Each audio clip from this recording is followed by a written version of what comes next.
Good morning, everybody. Southern California and the rest of the world, basketball fans. It's Chris Casafranca. Big day today, basketball. My teams, UCLA and the Lakers, are playing. UCLA versus a previously powerful team, Arizona. UCLA is getting back on the map, and the Lakers, currently the best team in the NBA, against an up-and-coming team, the Brooklyn Nets. So many people are talking about the Brooklyn Nets this year for good reasons. Kevin Durant, James Harden, Kyrie Irving. I want to say Dinwiddie next, but he's out. And then you still got great role players like Harris, Green, and Jordan. Sounds like they got a great defensive player from Detroit, so I'm looking for Brooklyn to really step up their defensive effort today. Without Kevin Durant, I don't know how effective they'll be, so maybe we see DeAndre Jordan in the starting lineup and they try to play a slow it, grind it down game since the Lakers have a player like Pau Gasol. Brooklyn does really well against the Lakers, regardless of if any of those superstars are playing. They just have a good style of play, which gives the Lakers trouble. And usually that was because LeVert, Allen, and Dinwiddie were there, and they're not. So Brooklyn is missing a lot of the previous players that they had. For that reason, I think the Lakers should win tonight. Imagine if the Lakers had to face Dinwiddie, LeVert, Allen, Durant, Kyrie. That's an incredible starting lineup. So they've changed their team a lot this year. And I think they're still just as good with the trades. You might have lost a little depth, but you got some incredible playmakers. For the Lakers to defeat the Brooklyn Nets, they'll have to do three things. The first thing will be prevent the other team from shooting a high clip from the three-point line. Interior offense should not be a problem. The Lakers have enough height to give Harden, Kyrie Irving, and DeAndre Jordan trouble down low. However, they're good at penetrating, so you have to make sure you're playing good help defense. Have 1 foot in the key if you're 2 passes away, so you prevent any layups, and meet the guys at the rim hard. Don't let them get too close. So I think if the Lakers play good interior defense and prevent a lot of open three-point shots, they'll easily win by like 10. If they neglect protecting the ball, if they neglect protecting the three-point line, and if they let people get to the rim, it's going to be a tough game, especially without Anthony Davis. Look for LeBron to have another 30, 10, and 10. That's just his norm now. If he wants it, he gets it. 30, 10, and 10, and I think he wants it tonight. Kyrie Irving, look for him to do okay if his back is healthy. If not, James Harden's going to have to do a lot, and the Lakers already kind of have a recipe to stop James Harden. Of course, that required having JaVale McGee, Dwight Howard, and Anthony Davis, but I think with Gasol, LeBron, Kuzma, they should be able to keep him out of the lane and just hopefully keep him off of the line. James Harden is so dangerous. He's crafty, man. Very shifty. People talk about shifty players. Harden's the shiftiest player I know because he's got skills. You could dribble, but can you pull up, shoot? Can you get to the rim? Can you finish on both hands? Harden can do everything, as can LeBron. So that should be the awesome matchup of the day.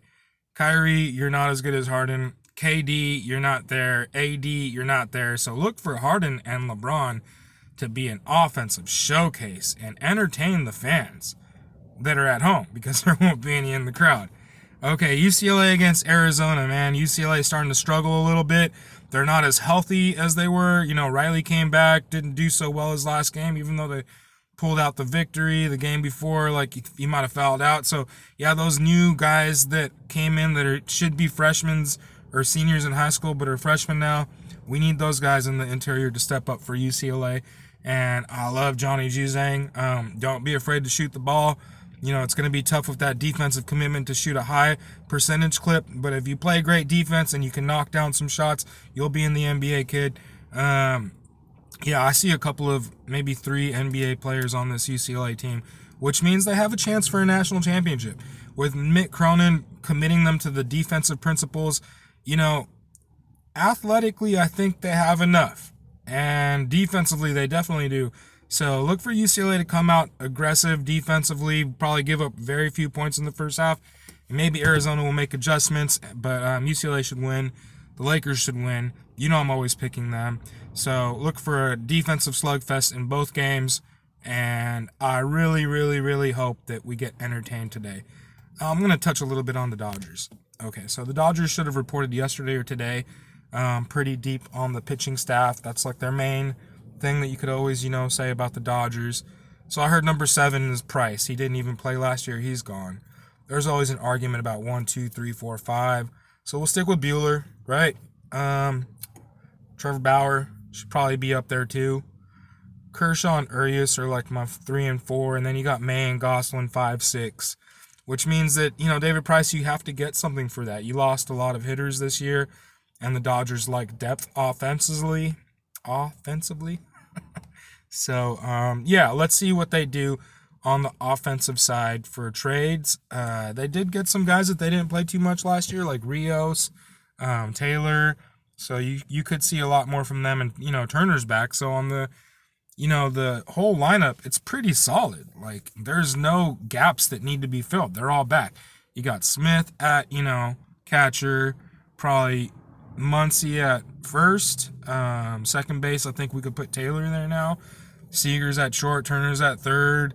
The outfield's really solid with Mookie, Bellinger, and if Taylor's at second, then, you got other outfielders there. Maybe Rio slides into first with, Muncy at second, and then put Taylor in the outfield. So all those guys were huge contributors, with maybe the exception of Rios, but he has a lot of talent, and I don't think the Dodgers would mind having another lefty in the lineup. I think Roberts did a really good job last year with the hitters. The pitchers, he seems to really, really enjoy doing deep rotations, so maybe we do keep Price. Maybe guys still only go 4 to 5 innings a start. In a 60-game season, that worked pretty well. I don't think the relievers can handle that. We lost Baez, but we still have Jansen and Trennan and Ferguson, and maybe Urias does stay in the, as a reliever, just to make sure that, you give those starting pitchers some relief with a long setup guy. I would like to see the Dodgers go traditional. So hopefully just go with 5 starters. If that means sliding Gosselin and May up to the 4 and 5 and having Urias in the bullpen and providing solid innings, that's fine. You need depth everywhere. So if the best thing is for Urias to be a reliever, that's the best thing for the Dodgers, not the best thing for his career, but that's fine. In terms of the hitting, I really, really like small ball, and the Dodgers love hitting home runs. So they got themselves in a little bit of trouble against the Braves, fell down 3-1. I say try to manufacture some runs, especially against the really, really good teams. Like, see if that works, and then when the playoffs come, you know that you can get that when you need it. So go Dodgers, go Lakers, go Bruins. Bruins, you only have a few games left. You're going to get USC at the end again, so you really want to play better this time. Hopefully you're completely healthy and show them, the Kings of Westwood, that we're back, baby. All right. Lake Show!